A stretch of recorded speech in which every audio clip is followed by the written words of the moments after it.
para a próxima atividade, então vamos a apresentar a nossa conferencista convidada. Silvia Helena Sanirato é doutora e professora da Universidade de São Paulo, no Brasil. Silvia atua no curso de bacharelado em gestão ambiental e nos programas de pós-graduação em ciências ambientais e mudança social e participação política. Coordena o projeto Vulnerabilidades das Pequenas Cidades da Macrometrópole Paulista à Variabilidade Climática. Desenvolve pesquisas com temas relacionados a políticas públicas, pequenas cidades, gestão urbana e ambiental e conservação de espaços protegidos como patrimônio cultural e natural. A sua conferência se titula Adaptação em um cenário de emergência climática para além do mainstream. Muito obrigado, Silvia, por participar conosco desse congresso. Agora vamos a começar a compartilhar as suas slides. Só pedimos que você nos indique quando quer que avancemos. Sim. Bom, boa tarde a todos. Eu quero iniciar agradecendo profundamente ao Mauro pela oportunidade de estar aqui falando num evento de tanta importância como esse que vocês estão a organizar. Inicio pedindo desculpas pela confusão no horário que estava inicialmente pensado, previsto para a conferência. Eu estive em trabalho até o meio-dia e não sei por que na minha cabeça ia começar 1 hora o horário do Brasil, então eu não consegui pensar além do meu trabalho, enfim, né? Minhas desculpas. Espero que não esteja esvaziado a sessão, né, em função dessa questão. Bom, o trabalho que eu vou apresentar aqui é um trabalho que ele é uma discussão que eu venho desenvolvendo com alguns colegas do meu grupo de trabalho, tanto na área ambiental quanto na área da mudança social e participação política. E por que que eu trago esse título, né? Assim, eu penso que ele tem um ponto de inflexão que eu gostaria de chamar a atenção, que, bom, primeiro, uma ênfase, né? A ênfase da minha fala vai ser em torno da questão da adaptação. O recorte meu é a América Latina, então são discussões que eu espero envolver a América Latina. O contexto em que eu estou falando é um contexto de emergência climática, então é sempre nessa lógica que segue a minha apresentação.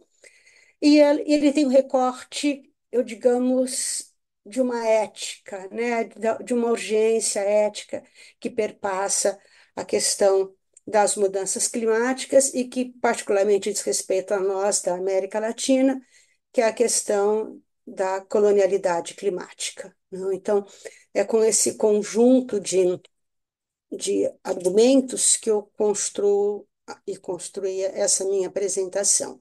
Então, já caminhando para o próximo slide,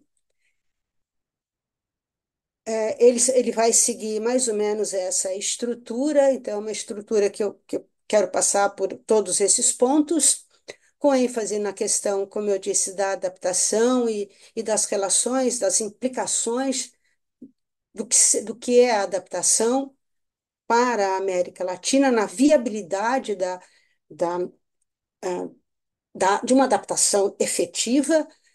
E um pouco na direção, eu ouvi há pouco tempo a Margarita falando e me chamou muita atenção, porque eu percebi que a gente tem muita similaridade de preocupações entre o que eu vou expor aqui e as preocupações que eu vi a Margarita falando na sessão que antecedeu a esta, né? Então, por favor, o próximo. Então, qual é a questão que está posta, né? A questão que está posta é a questão da urgência das medidas, né? O IPCC, no relatório de 2018, ele já deixou claro, não se trata mais de falarmos de mudanças climáticas, temos que falar agora de emergência climática. Nós estamos vivendo uma situação de emergência climática e a hora de agir é agora, né? Essa fala ela tem sido constantemente reforçada e foi reforçada ainda esta semana por dois climatólogos brasileiros, a quem eu reputo um alto reconhecimento, né, que é tanto o Carlos Nobre, bom, na verdade, um climatólogo, que é o Carlos Nobre, e o outro, que é o professor Paulo Artacho, ambos membros do IPCC, e que são reflexões a partir deles, a partir desse último evento da COP29 em Baku, e que estão dizendo, olha, nós estamos perdendo a urgência de tomarmos medidas capazes de reter esse ritmo, né, de produção de elementos que agridem o nossa, enfim, o nosso planeta e colocam em risco a sobrevivência. Esse conceito de emergência climática é um conceito que ele está ficando cada vez mais sendo utilizado, empregado, não só por esses cientistas que fazem parte do IPCC, como por alguns autores no campo da academia e que insistem que podemos estar já no ponto de não retorno. Não? Então, o momento, o contexto que eu estou falando é esse contexto de reconhecimento que estamos vivendo uma emergência climática. Então, por favor, o próximo slide. Então, o que nós temos aqui nesses slides são, né, os impactos das mudanças climáticas, como eu disse, são gerais, eles se colocam para o mundo todo, mas eles têm um recorte muito grande na minha fala, que é a América Latina, mais particularmente a América do Sul, né? E tem esses cenários que nós estamos vendo aqui de aquecimento previsto, né, de até 1,5 graus, o que pode ocorrer para nós em termos de impactos, caso a temperatura atinja, né, a temperatura média global atinja 1,5 graus, caso ela atinja 2 graus ou caso ela chegue a 4 graus. Então, quais são as previsões que estão sendo apontadas pelo painel intergovernamental sobre mudanças climáticas e por todos os cientistas, claro que com seus trabalhos alimentam essas informações.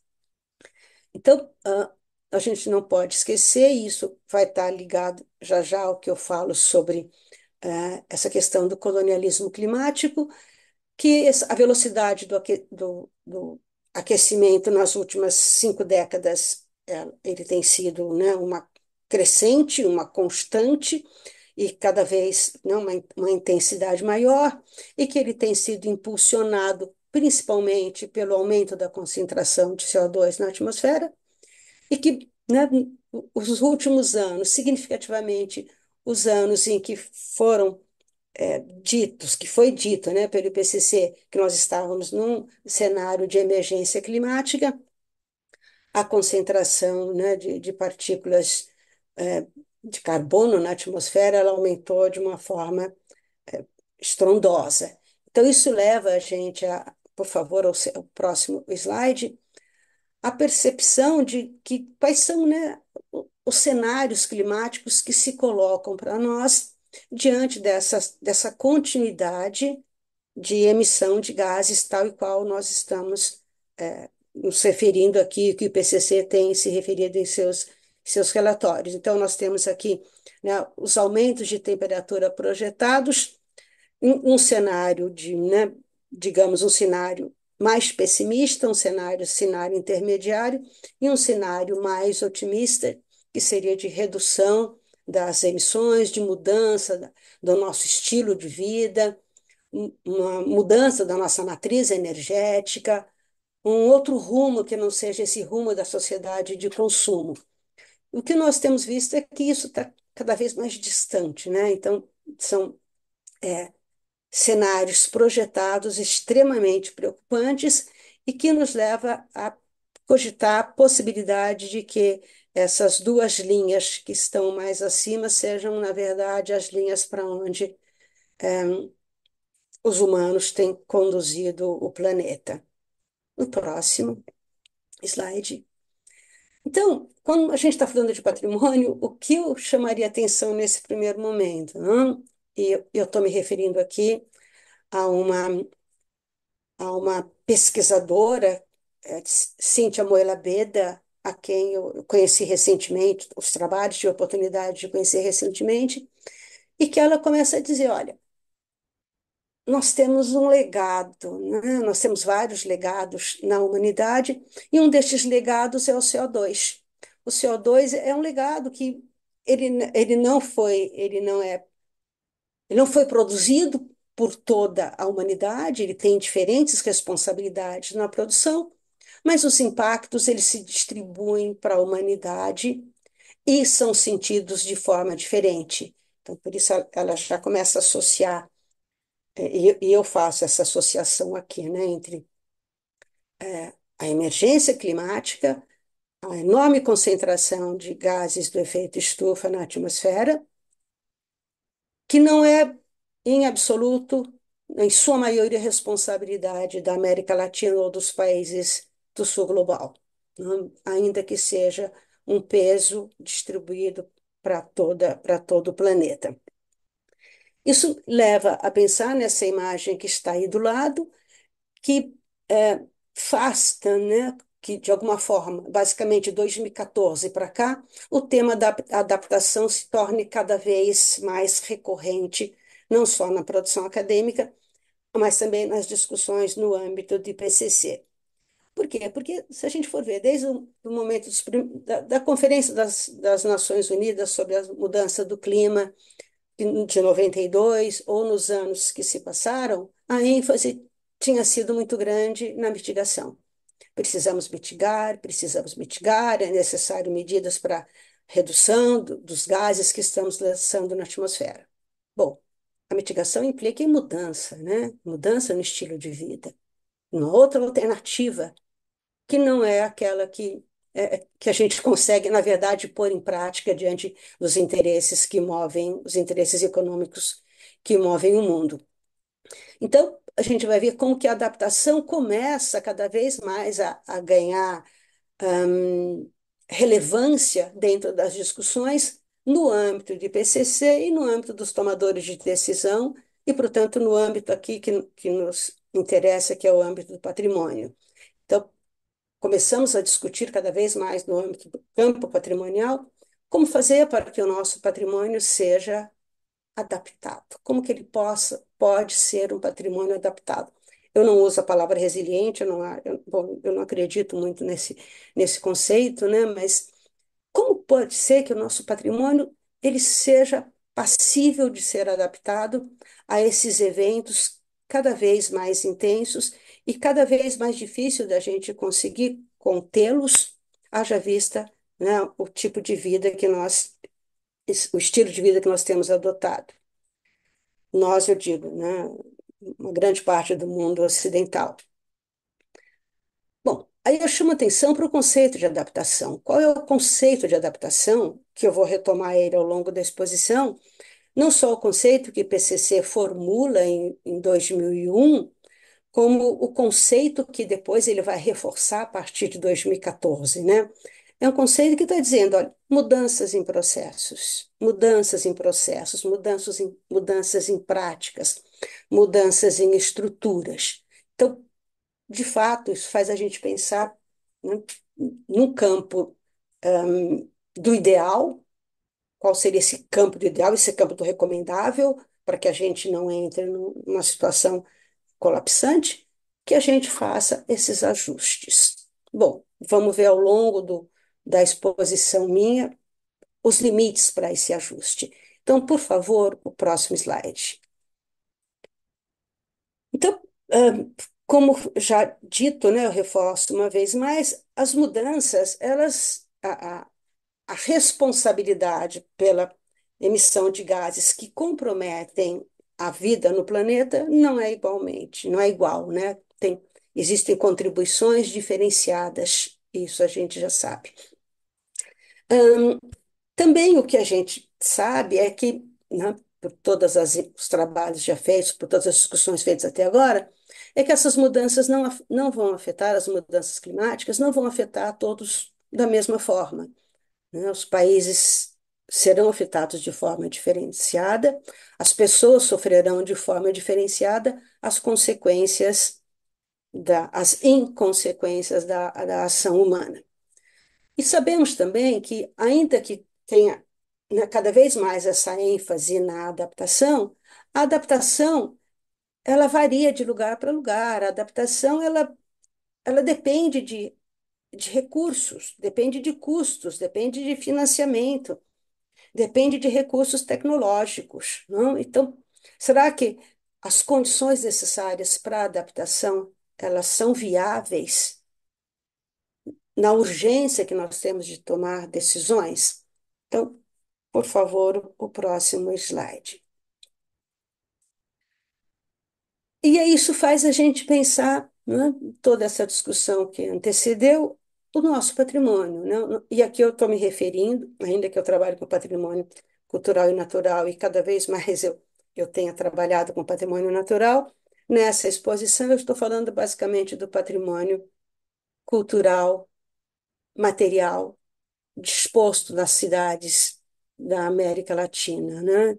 Esse patrimônio é um legado dessas experiências vividas, né, que se manifesta materialmente. Claro que tem implicações imateriais, mas eu estou falando desse legado material, um legado que está cada vez mais em perigo, e a gente sabe disso, as pesquisas têm mostrado, infelizmente, os eventos climáticos têm mostrado.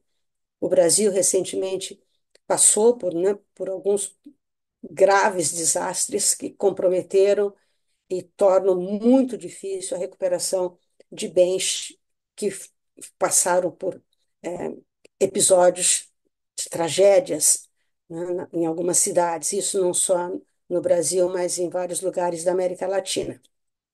Essa condição pede cada vez mais medidas adaptativas, que são medidas para a gente pensar na, numa prevenção, né? Para a gente não ter que lidar o tempo todo com a perda. Então, como lidar com a prevenção? Isso implica num planejamento extremamente cuidadoso, né?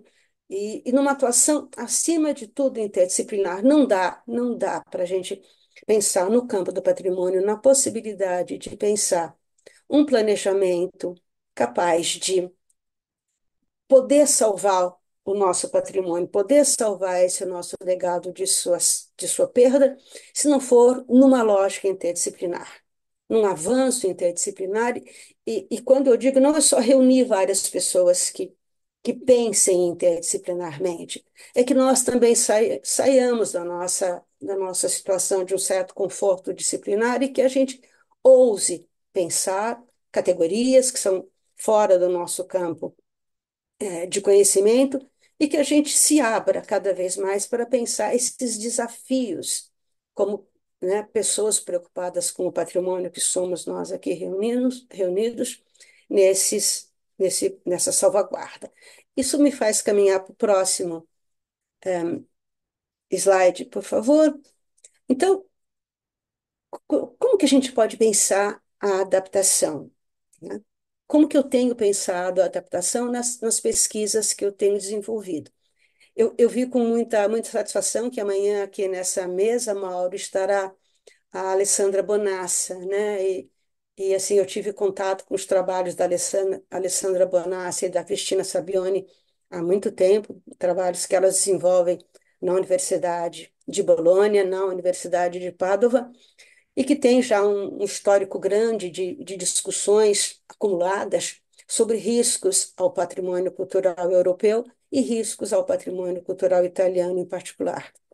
Eu tenho aprendido muito com elas, com os estudos desse grupo, tanto de Bolonha quanto de Padova, e eu vejo como eles trabalham, e eu procurei também fazer as minhas pesquisas sobre o patrimônio utilizando essa metodologia, que é uma metodologia que eu considero extremamente válida, que implica em trabalhar, e por isso esse desafio interdisciplinar, né, de trabalhar com com os eventos meteorológicos que se apresentam para o dado local onde eu estou fazendo a investigação. A minha investigação foi em algumas cidades, chamadas cidades históricas, aqui do estado de São Paulo, no Brasil, olhando para as condições de exposição do patrimônio que está ali distribuído, avaliando a vulnerabilidade. Então, nós olhamos, né, em 6 cidades, um por um dos bens patrimoniais ali encontrados,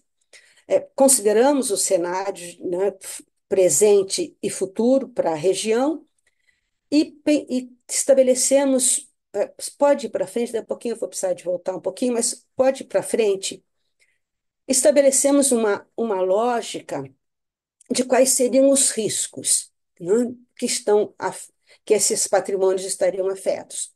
Então, por isso que eu considero extremamente importante que a gente tenha muita clareza, né, quando a gente está falando do que nós estamos falando, quando nós estamos falando de riscos ao patrimônio. Então, o que é risco, né? O que é vulnerabilidade, para que as coisas não se confundam. Então, vulnerabilidade seria essa exposição, essa propensão. O risco, de acordo com a metodologia que eu adoto, que é a metodologia trabalhada por esse pessoal que eu me referi, é uma metodologia que implica na construção de indicadores. Indicadores que vão conseguir mostrar a gravidade da exposição desse bem, né, a a possibilidade de intervenção em curto, médio ou um prazo um pouco maior, e, sobretudo, a capacidade adaptativa. Qual é a capacidade que os órgãos responsáveis por esses bens culturais, muitas vezes, inclusive, é, proprietários privados, às vezes proprietários do Estado, às vezes proprietários privados, qual é a capacidade que existe para que, de fato, esse patrimônio não se perca, que ele não entre numa lista de memórias, né, de memórias que já perderam a sua base material. Então, isso me leva ao próximo slide, e que diz respeito a esse, digamos, a esse modelo, né, que é o modelo que eu tenho adotado, que diz respeito a isso, né? Como que nessa condição de risco, esses componentes todos atuam para eu poder pensar na exposição dentro de determinados cenários, né? Cada local tem o seu cenário, em função das possibilidades de continuidade de emissão de gases do efeito estufa, do aumento dos eventos climáticos, da exposição desse bem a chuvas, a ventos, a secas, a fogo, enfim, né? Quais são os cenários que se colocam? E a gente tem procurado trabalhar com cenários regionais, né, para além do cenário, né, às vezes de um bioma, às vezes de um país, mas procurar trabalhar com dados meteorológicos que permita a construção de um cenário dentro de uma possibilidade meteorológica de que aqueles cenários sejam cada vez mais validados, né? Não só em termos matemáticos, mas em termos da sua extensão, da aplicabilidade desse cenário num raio de X quilômetros a partir de onde nós estamos fazendo a coleta de dados para poder fazer a construção desses cenários. Então, diante disso tudo, é que eu continuo insistindo na importância da gente estabelecer esse método de cálculo de risco, que é um método que eu considero ele fundamental, até para a gente pensar na adoção de políticas públicas. Eu vi que você perguntou, Mauro, eu espero poder responder. Você perguntou para os colegas qual é a perspectiva para a COP30, e uma das perspectivas que eu penso para a COP30 é a construção de cenários. A construção de cenários, não, desculpa, a construção, um mapeamento dos riscos que o nosso patrimônio, sobretudo o patrimônio da humanidade, em solo brasileiro. Quais são os riscos? Não são as vulnerabilidades, porque as vulnerabilidades a gente tem mais ou menos mapeadas, mas quais seriam os riscos e a necessidade de ação que implica em definir prioridades, né? Qual é a prioridade de intervenção neste ou naquele bem, nesse ou nessa escala temporal, com essa e aquela, né, ação para que ele não se perca. Então, portanto, próximo slide, por favor. É, eu insisto nisso, no risco, como um exercício de construção de indicadores, né? A gente precisa desses indicadores para os tomadores de decisão, né? Tanto o IFAM quanto, por exemplo, né, o CONDEFAT, no âmbito do Estado de São Paulo, aqui no Brasil, que é o seu representante na escala estadual, como também, às vezes, o seu representante na escala do município, da municipalidade. Então, precisamos de produzir esses indicadores, precisamos de produzir indicadores confiáveis, não nós como pessoas envolvidas com o patrimônio. Então, pensar, né, o risco nessa escala de valores, né, o risco pequeno, o risco médio, o risco grande, e uma metodologia que implique também, ao mesmo tempo, na capacidade adaptativa. Porque qual é efetivamente a capacidade que a gente tem, enquanto América Latina, de arcar com os custos de conservação ou mesmo com os custos pós-tragédia que os nossos bens culturais necessitam? Então, cada vez mais a necessidade da gente pensar na capacidade de resposta. Então, quando eu estou elaborando um, uma metodologia de risco, eu tenho também tentado considerar a capacidade de resposta. Qual é a capacidade de resposta? Porque ela aumenta ou não a probabilidade, né, daquele bem poder ser conservado. Então, é nessa direção que eu percebo que as atividades de avaliação e de planejamento da adaptação ao patrimônio, elas precisam se centrar. Bom, isso leva agora ao próximo slide, né? Que é um slide que faz com que a gente caia na real. Qual é a situação da América Latina? Onde está o nosso patrimônio? Que é um pouco daquilo que eu ouvi a Margarida falar, né? Nós temos uma série de carências de infraestrutura na América Latina. Nós, nós temos cidades que são essa expressão, né, de uma sociedade que nunca conseguiu superar a sua herança colonial e distribuir de uma forma mais equitativa as suas riquezas. Nós temos cidades extremamente excludentes, nós temos cidades extremamente carentes de coisas mínimas, como uma infraestrutura de água, uma infraestrutura de canalização de águas pluviais, uma infraestrutura capaz de fazer com que não haja transbordamento dos rios, uma infraestrutura capaz de fazer com que não haja deslizamento de terra. Isso está diretamente ligado às ações que a gente tem que pensar quando a gente está falando do nosso patrimônio. Nosso patrimônio está situado num dado local. E esse dado local, na América Latina, infelizmente, ele apresenta uma série de carências que comprometem a possibilidade adaptativa. Não adianta eu fazer, e acho que São Luís do Paraitinga, aqui no Brasil, é uma expressão disso, né? Eu fazer um investimento enorme na reconstrução do bem em si, que passou por uma tragédia, sem olhar as razões que levaram a essa tragédia e que diz respeito a essa carência de infraestrutura que as nossas cidades têm, né? E como pensar também numa sociedade como a nossa, que tem essa progressão de números de pessoas vivendo na pobreza. O número de pessoas que só crescem, né? A gente vê aqui os dados da CEPAL, que estão mostrando, em 1990, quantos milhões de pessoas nós tínhamos vivendo na pobreza.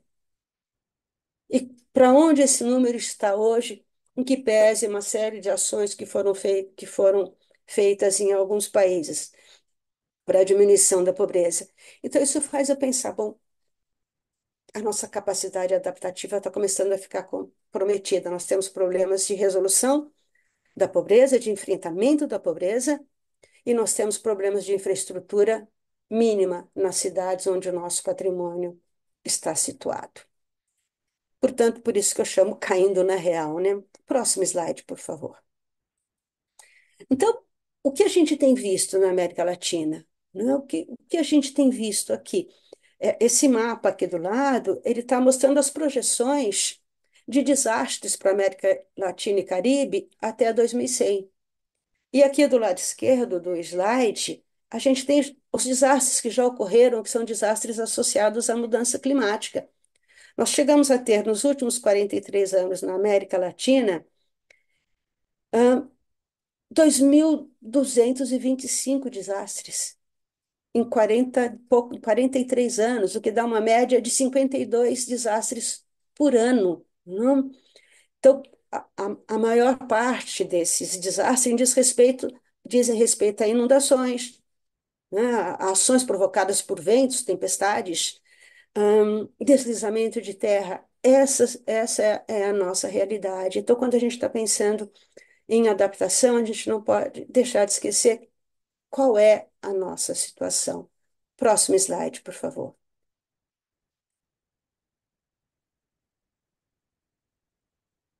Então, esse aqui são alguns exemplos, né, de bens culturais edificados que passaram por tragédias aqui no nosso continente, né? Então, a gente tem aqui algumas situações, algumas fotografias que mostram o quanto o nosso patrimônio foi e continua sendo exposto a, por exemplo, essa figura aqui do meio, essa em amarelo, é a cidade de Ouro Preto, patrimônio da humanidade.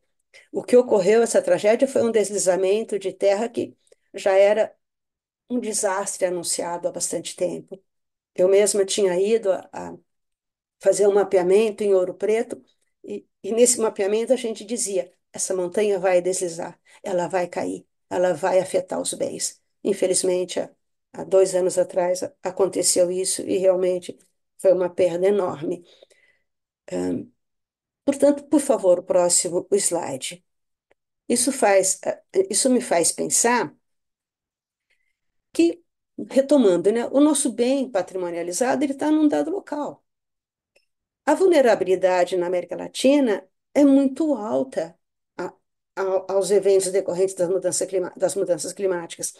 Esse mapa que está aqui do lado, com essas legendas, eles estão mostrando o quanto o nosso patrimônio ele está passível, o patrimônio, não, as nossas cidades, né, o quanto elas estão passíveis de sofrerem, né, e aqui está, né, sofrerem eventos como, por exemplo, secas, chuvas. Então, quais são os eventos que podem comprometer cada vez mais o nosso patrimônio? Né? Então, o que fazer? Né? Quais as possibilidades de adaptação em geral para as cidades da América Latina e para o nosso patrimônio em particular? Então, por isso que eu falo, caindo na real, né? Então, o que nós temos que fazer como pessoas preocupadas com o patrimônio? Então, por favor, o próximo slide. Bom, como eu disse para vocês, né, a adaptação passou a ganhar cada vez mais relevância nas discussões do IPCC. Ela passou a ser cada vez mais discutida, cada vez mais incentivada, cada vez mais apoiada, o que me faz pensar como pessoa crítica a essa sociedade capitalista que nós vivemos, me faz ficar com a pulga atrás da orelha. E pensando nesses cenários climáticos, na realidade das nossas cidades, nas condições da nossa sociedade, quais seriam, né, efetivamente as possibilidades de que o nosso patrimônio possa passar por adaptação? Aí eu procurei acompanhar quais são os custos, né, quais são os custos que estão sendo projetados para que as nossas cidades tenham condições de enfrentar as mudanças, os países, as cidades da América Latina. Eu me refiro à América Latina. Segundo levantamentos aqui do Programa das Nações Unidas, do PNUMA, né, do Meio Ambiente de 2021, é necessário um acréscimo de 5% de investimento do nosso PIB anual, em torno de 5% na infraestrutura urbana. Então, esse investimento, ele teria que estar entre, segundo, né, o PNUMA, entre 7 a 19% do PIB de cada país. Cada país teria que estar investindo em torno de 7 a 19% para evitar a continuidade de tragédias que colocam em risco a sociedade como um todo e o patrimônio dentro daquilo que nos interessa aqui. Qual tem sido efetivamente o investimento? A gente tem aqui, entre 2008 a 2018, o investimento médio na América Latina foi em torno de 2,8. Como nós vamos chegar a esses 7, ou entre 7 e 19%? Como nós vamos chegar nesse investimento para carências mínimas, esgotamento sanitário? Nós não temos isso. Nós não temos isso. Hum? Então, seria necessário um acréscimo em torno de 2,5% do PIB. Em média, tem país que teria que investir um pouco mais, tem país que teria que investir um pouco menos, mas seria alguma coisa em torno de 158 milhões de dólares a serem investidos ano por ano até chegar aos 5% do que o PNUMA considera necessário. Próximo slide, por favor. Então, os custos da adaptação. Então, a adaptação ela é custosa, ela é extremamente custosa para o patrimônio. Poder ser um patrimônio adaptativo, é necessário que essa tarefa mínima seja feita. Como fazer isso? Né? E aí eu vejo, né, e tenho acompanhado interesse muito crescente do Banco Mundial, do Banco Interamericano, enfim, dos bancos multilaterais que financiam a adaptação e que tem, né, disposto até o momento em torno de 40 a 45 bilhões de dólares por ano, a título de empréstimos, né? Isso não é um dinheiro dado, isso é um dinheiro emprestado. Só os custos de infraestrutura, eles vão se situar em torno de 470 milhões a 1 bilhão e 300 milhões de dólares até 2030. A gente viu na COP 2029, que terminou agora há pouco, né? Questão de 2 semanas e pouco, o quanto foi custoso, o quanto foi difícil chegar a um acordo para que esses bancos possam fazer empréstimos em torno de 100, né? De 100 para 300 bilhões de dólares até 2025. Então, foi considerado algo vitorioso, né? Ter chegado a esse montante que os bancos podem dispor para a América Latina, o que daria alguma coisa em torno de 1 trilhão de dólares até 2035. E aqui, esse 1 trilhão já não é só para a América Latina, basicamente para os países do Sul. Então, por favor, o próximo slide. Isso faz a gente pensar nessa questão, né? A adaptação é viável, né?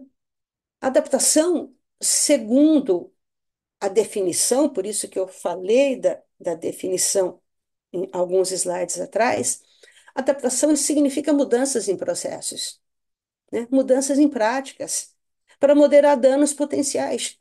Quais são os danos para a América Latina? Quais são os custos?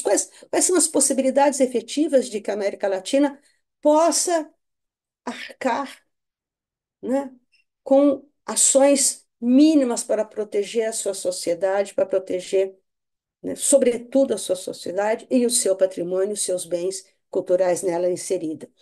Então, será que a adaptação tem que continuar sendo pensada circunscrita ao financiamento? Será que a adaptação só pode ser pensada por essa lógica de acesso a tecnologias e ao financiamento? Será que essa é a única possibilidade de mudança? Quando foi pensado o conceito de adaptação, lá na Conferência das Nações Unidas para as Mudanças Climáticas, ou mesmo em 2001 pelo IPCC, o tempo todo falava ajustes, mudanças em processos. A gente não tem visto mudanças em processos. O que a gente tem visto é a continuidade de um processo que, por isso que eu insisto, né, e me apoio em alguns autores, uma certa um certo colonialismo, né? E que agora ele se reveste por essa lógica de um colonialismo climático.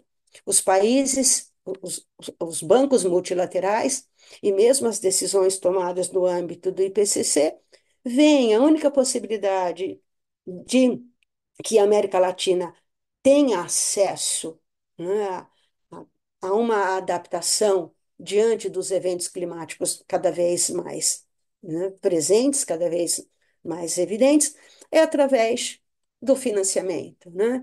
Então, em que medida isso é justo? Quais são os... E esse gráfico aqui do lado, ele traz isso. Quais são os maiores emissores de dióxido de carbono no mundo? Né? Não somos nós, a gente não aparece aqui. Né? Em que pese que o Brasil tenha uma contribuição significativa por causa do desmatamento, né? E, e por causa também da nossa criação de gado. Mas será que a lógica a única lógica é repetir essa mesma trajetória de colonialidade do poder, essa mesma colonialidade que explica também as nossas cidades com tantas carências, né, com tantas urgências, e agora não somos, ainda que eu tenha dito, o CO2 é um legado para o planeta, não só para os humanos, para o planeta como um todo. A nossa contribuição é muito pequena, mas a, o que vai sobrar para nós é muito grande, né? As consequências é muito grande para a América Latina, para o sul global de um modo geral. Então, por favor, o próximo slide. Isso me faz pensar nisso, né? A adaptação é viável, né? Essas organizações multilaterais, eu chamo a atenção a ONU, PNUMA, né? Enfim, o próprio CLEI, eles em seus discursos, eles não tocam nesse assunto, eles não pautam as estruturas de poder dos países emissores de gases de efeito estufa e a desigualdade, né, a exclusão que faz com que lugares e pessoas sejam cada vez mais vulneráveis. Quando eu disse para vocês, eu acompanho, eu estudo muito perto, né, muito perto eu digo pela internet, a, as ações levadas a efeito pela Universidade de Bolonha e pela Universidade de Padova para a salvaguarda do patrimônio cultural, é assim, é uma coisa, é maravilhoso, né? O montante de recursos que eles podem contar para ações preventivas e adaptativas ao patrimônio. Não é o nosso caso, né? Então, isso faz a gente pensar, adaptação, né? A gente vai ter que continuar a olhar para essas urgências que estão postas, sem atender antes a uma mudança de estrutura. Que tipo de adaptação vai ser possível de ser empregada aqui no nosso patrimônio cultural? Em que tempo e a que custos essa adaptação será possível, né? Sob quais princípios a gente vai conseguir uma adaptação? Princípio da solidariedade ou princípio da competitividade e do lucro? Que é o que tem pautado as discussões das conferências das partes, e eu temo que 2030 no Brasil não seja diferente, né? Então, quais sacrifícios terão que ser feitos? Quem fará esses sacrifícios para que essa lógica do poder permeando as decisões num cenário de emergências climáticas, ela continue a ser mantida? Então, por favor, o próximo slide. Isso me faz pensar que os desafios para adaptação ao patrimônio cultural. Então, os desafios quais seriam? Né? Pensar interdisciplinarmente, construir indicadores confiáveis. Precisamos de construir indicadores para a gente apresentar, para a gente botar essa discussão. A gente tem que convencer os gestores para a aplicação, né, para a aplicabilidade dessas medidas de conservação do patrimônio, de prevenção e de ação pós-desastre, sobretudo de prevenção, né, em lugares e em tempos definidos. E pensar que nós estamos lidando com um patrimônio que, por isso que eu não gosto da palavra resiliente, é um patrimônio adaptado. É um patrimônio que é um patrimônio. Se o patrimônio é histórico, a história que nós estamos vivendo agora é a história das mudanças climáticas. O nosso tempo histórico é um tempo de preocupação com eventos climáticos. E o nosso patrimônio ele vai expressar isso. Não tem como, ele vai expressar essas ações, né, do local, do tempo, da conjuntura, que não é a mesma de 100, 200, 500 anos atrás. Pensar em como que vai ser custeada a adaptação e lidar com a perda. Nós vamos ter que aprender a lidar com a perda. Não é possível, a gente não vai conseguir salvar tudo. Nós vamos ter que fazer escolhas. Quais critérios nortearão as nossas escolhas? Isso também é alguma coisa que a gente tem que começar a pensar, né? Então, o próximo slide, por favor. Então, isso me faz pensar, né, e é esse o ponto que eu quero chegar, que a gente precisaria estar ampliando as nossas possibilidades teóricas empíricas de pensar a adaptação. Nós temos que ampliar isso, né? Então, se adaptação, conforme o IPCC dizia, se refere a mudanças, que mudanças nós estamos falando? Adaptação, dentro da lógica que tem sido mantida aqui, ela limita demais a nossa possibilidade de ação. Ela reforça a colonialidade das mudanças climáticas.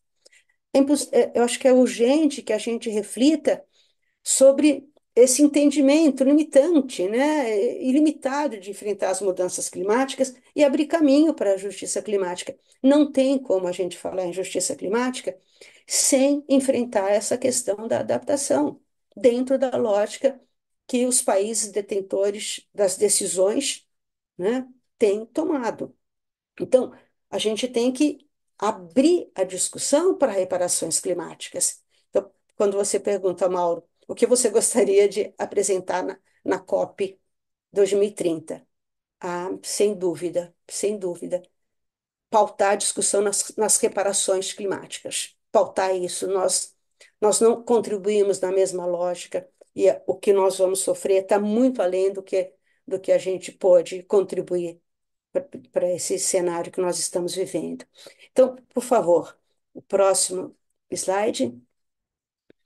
Então, isso faz pensar muito, né, nesse conceito que a Cíntia Moelabeda elabora sobre colonialidade climática, o que ela está falando, né, quando ela fala da colonialidade climática. Então, quais são os padrões históricos que explicam a exposição tão grande, sobretudo na América Latina, a exposição tão grande que temos a eventos climáticos? Os riscos tão grandes que temos de que o nosso patrimônio se perca, né? Então, insiste a Cíntia Moelabeda, a gente tem que ter consciência desse colonialismo climático e lutar contra, né? Nessa mesma direção, o próximo slide, por favor. Nessa mesma direção, tem algumas discussões que também têm pautado as minhas reflexões, como a do Swingledon e do Ernston, que eles estão falando, não estou falando de antropoceno, eu estou falando de um antropo-obsceno, porque são obscenas as decisões que saem dessa conjuntura de mudanças climáticas. Não, as mudanças climáticas não podem ser pensadas unicamente na lógica do tecnicismo, né? Na lógica da manutenção desse paradigma colonial. Os desafios que a gente tem a enfrentar, e eu me reporto aqui a Moira Beda, eles têm que ser associados a essa colonialidade e que explica essa crise climática global. Então, essa colonialidade climática é uma violência que se coloca para nós e que ela requer revoluções climáticas. Eu estou citando, né, o Farhana, a Farhana citando aqui, revoluções climáticas. Não é possível que a gente, né, que a gente vá para a COP 2030, aqui no Brasil, tão perto de nós, aqui na América Latina, que a gente vá aceitando as mesmas discussões que foram as que pautadas em Baku agora, recentemente, né? Então, por favor, o próximo slide, acho que eu já estou finalizando, né? Então, como é que a gente poderia descolonizar essa essa crise climática, né? E como que isso afeta ao patrimônio, né? Então, reconhecer que tem uma dívida climática. Tem uma dívida climática que nós não contribuímos na mesma escala que os países do norte para que esse problema se apresente na gravidade que ele se apresenta. O presidente Lula disse na última COP, né, que a COP 30 pode ser a nossa última chance de uma ruptura irreversível com o sistema climático. Então, pode ser a última chance. E por que que pode ser a última chance? Se continuar sendo pautada pelas decisões da colonialidade do poder, se continuar sendo pautada pelos tomadores de decisão no âmbito econômico, no âmbito de acordos para que a responsabilidade pelas mudanças climáticas não sejam tocadas, né? E elas não são tocadas, elas raramente são tocadas. É necessário tensionar essa discussão, não? Então, por isso que eu penso, qual será o nosso posicionamento na COP de Belém? Qual será o que nós vamos apresentar? Eu considero que é necessário que a gente apresente, de fato, cenários, né? Cenários, não, desculpa, é, os riscos principalmente ao patrimônio mundial que está nos nossos países da América Latina, que a gente apresente isso, para que a gente possa dizer, olha, o patrimônio não é só, né? Porque muitas vezes a gente, mas o patrimônio é cultura, é aquela coisinha pequenininha não é relevante, não, ele é extremamente relevante. Ele é extremamente relevante. E as condições de sua proteção são condições que implicam numa infraestrutura que nós não temos condições de arcar, né? E que ela é cada vez mais urgente. Por isso que eu penso, a gente tem que tensionar essas discussões. Então, a minha contribuição, eu penso, né? Não sei se é bem contribuição, a minha fala nesse evento aqui, ela vai nessa dupla direção da gente pensar, né, o patrimônio num cenário de emergência climática, os riscos que se colocam a ele, a capacidade adaptativa extremamente limitada que nós temos diante de outras urgências. Nós temos pessoas passando fome, nós temos gente na rua, aos milhões. Nós não temos casas aos milhões para os pobres da América Latina. Nós temos problemas de urgência para pensar a vida na América Latina. Então, pautar essas discussões na COP 2000 de 2030, desculpa, de 2025, pautar isso, ou então, já terminando a minha apresentação, o último slide, por favor. Me chama muito a atenção, né, essa caricatura que tem aqui, né, que é muito interessante, porque fala, olha, como que a gente consegue distrair, né, a gente consegue se distrair e distrair os outros a respeito de quais são as urgências para serem pensadas num cenário de emergência climática. Quais são as urgências? Então, eu gostaria muito de ter adesões aqui de diferentes setores que estão aqui presentes nesse evento, para que a gente não só faça a nossa tarefa de levar, né, apresentar para os tomadores de decisão os riscos que o nosso patrimônio tem, dentro de cálculos muito bem elaborados, mas que a gente também tensione esse evento falando de uma responsabilização que não é nossa pelos cenários que estão postos aqui. É isso, espero ter contribuído. Muito obrigada.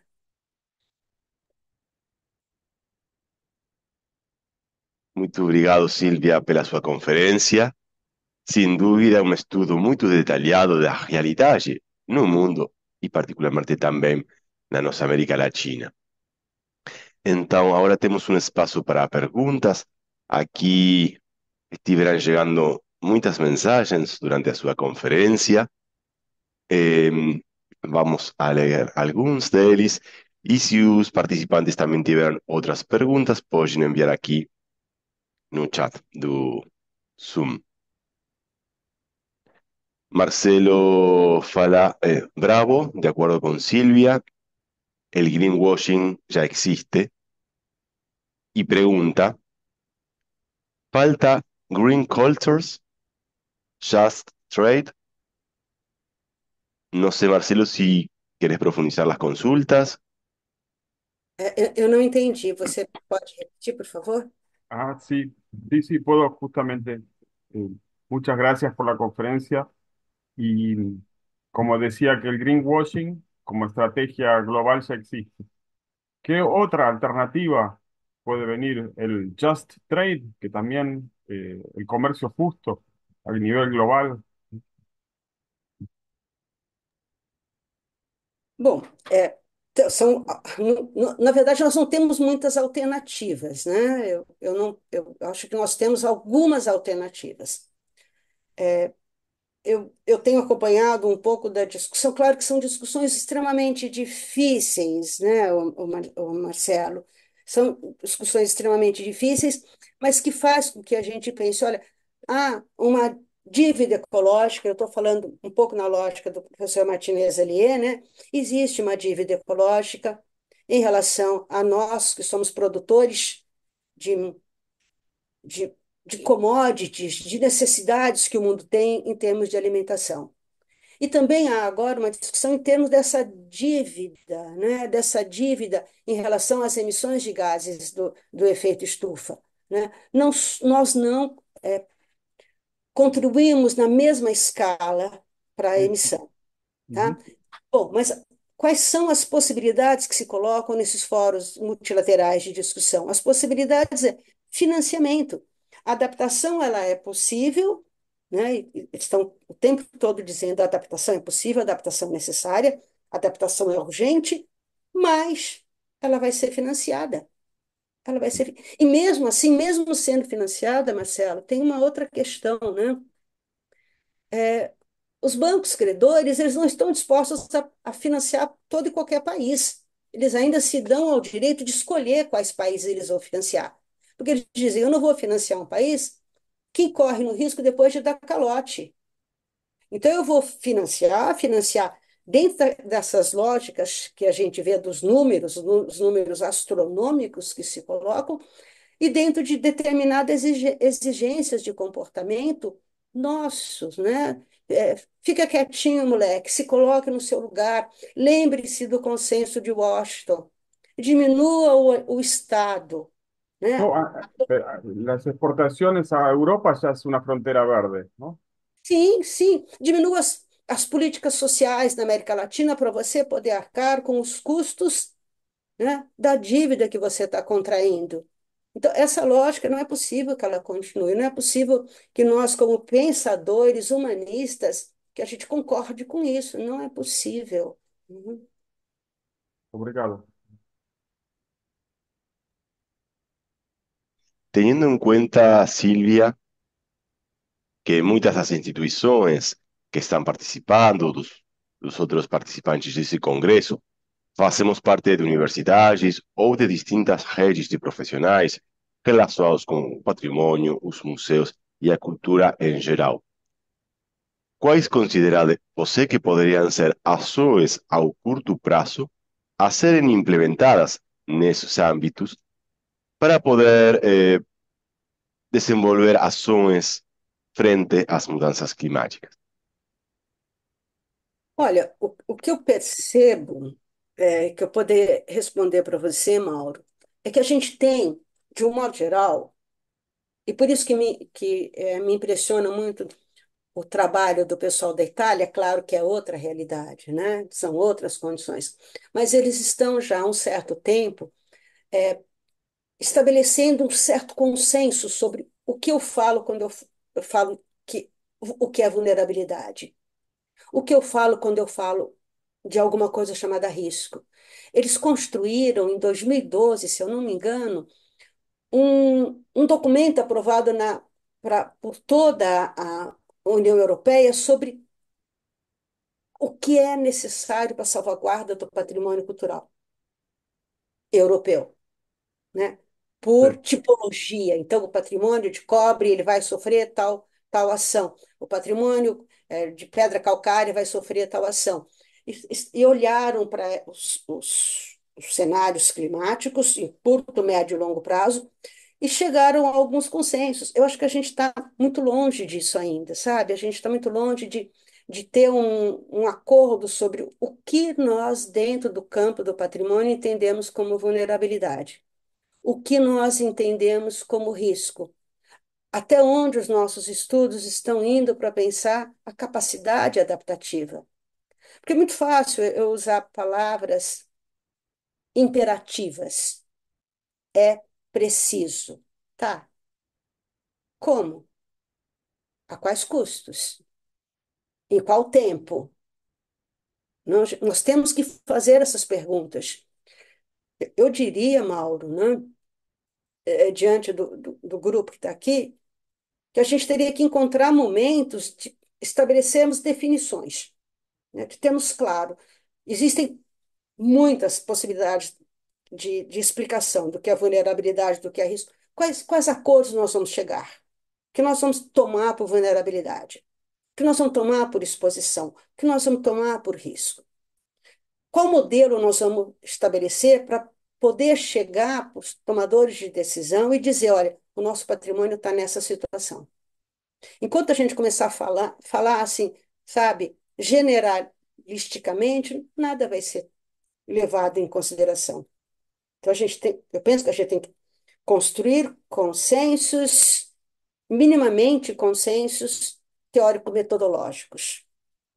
Fazer uma avaliação, claro que a extensão, né, da América Latina é muito maior do que a da Europa. Nós temos diferentes biomas, diferentes realidades. Os Andes é uma coisa, o Chaco é outra coisa, as áreas costeiras são outras coisas.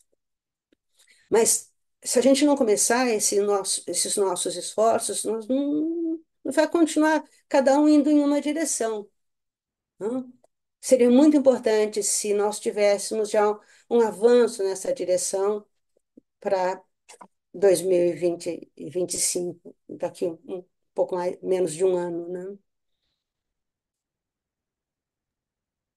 Margarita, eu gostei muito da tua fala, eu me senti muito contemplada, né, ao ver as tuas preocupações com aquilo que eu falo. Vamos caindo na real, né? De onde estamos falando, o que é possível, o que a gente tem que enfrentar, né? Muito obrigado, Silvia. Não sei se temos mais alguma pergunta, algum comentário final dos participantes. Tal vez un contacto puede dejar, Silvia. Sim, sim. Acho que eu posso pôr aqui no chat, é isso? Eso. Hoje, obrigado.